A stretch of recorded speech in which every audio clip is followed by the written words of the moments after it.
kjarnaverkefnum í máltækniáætlun ríkisins er þróun stóðtóla. Stóðtól eru grunnhugbúnaður sem nýtist á mörgum sviðum máltækninnar, til dæmis við upplýsingaútdrátt og spurningasvörun. Stóðtólin vinna með íslenskan texta, greina uppbyggingu hans og merkingu og eru grundvöllur flóknari vinnu. Til þess að sinna viðskiptum þurfa fyrirtæki að geta svarað spurningum viðskiptavina sinna. Hér sjáum við frekar almennar spurningar sem auðvelt er að fá svar við á Google, að minnstakosti ef enska er notuð.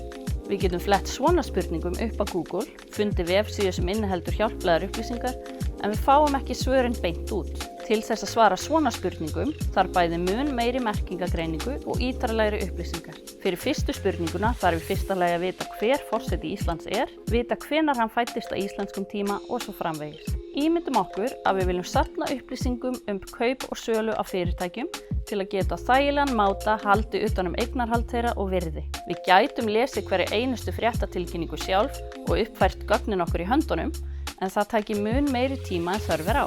Tökum loks dæmi Jón. Hann leitar að umhverfisvænni þvottavél. Hann gæti leita sjálfur á vefsíðunni og reynt að finna nauðsynlegar upplýsingar djúpt grafnar þar, eða haft samband við símaver og hlusta á lyftutónlist á milli þar sem honum er tilkynnt að hann sé númer 18 í rauðinni. Það er dýrt að reka símaver og það kostar tíma starfsmanna að svara spurningum, jafnvel sömu spurningunum í sífellu.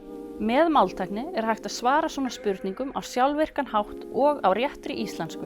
Jón getur þannig haft samband við spjallþjón á vefsíðunni hvenær sólarhring sem er og fengi allar þær upplýsingar sem hann þarf fljótt og örugglega.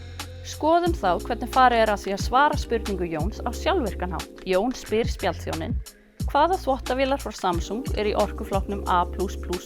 Tilreiðari tekur fyrirspurnina og skiptir henni í setningar og orð. Markari finnur orðflokk fyrir hvert orð og beygingaleg einkenni sem skipta máli. Þannig er hvaða spurnarfornafn, þvottavélar er nafnorð í fleirtölu, frá er forsetning og Samsung er sérheiti. Nafnaþekkjari ber kennsl á öll sérnefni í textanum og flokkar þau. Hér eru þá sérnafni Samsung sem er nafn fyrirtækis og A++ sem er sérheiti á þessu sérsviði. Þáttari sameinar loks orðin í setningaliði eftir hlutverki. Þannig er hvaða þvottavélar spurnarnafnliður sem segir okkur hvað er spurt. Frá Samsung er forsetningaliður sem er nánari tiltekning á því sem spurt er Orkuflokknum er nafnliður sem er sá eiginleiki sem leitað er eftir og A++ er nafnliður sem segir til gildi eiginleikans orkuflokkur. Þegar við vitum hvað er spurt, getum við leitað í gagnagrunni og athuga hvort svari finnst þar. Þegar við höfum svarið í höndunum, tökum við upprunalegu spurnarsetninguna, umbreytum henni í fullyrðingu og skiptum spurnarliðnum út fyrir rétt svör.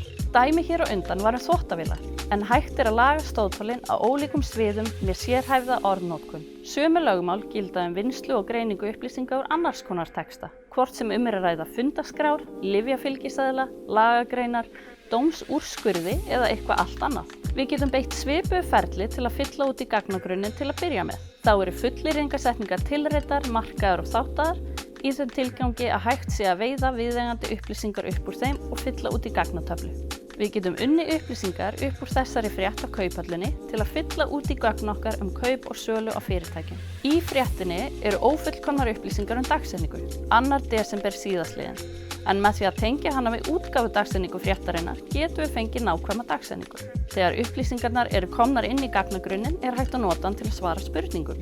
Stóðtólin eru grunnurinn að flóknari úrvinnslu og hægt er að nota þau sem byggingareiningar í ýmsum máltækniverkefnum, eins og í leitarvélum á netinu, yfirlestri texta, þýðingum, spjallþjónum og talgervingu.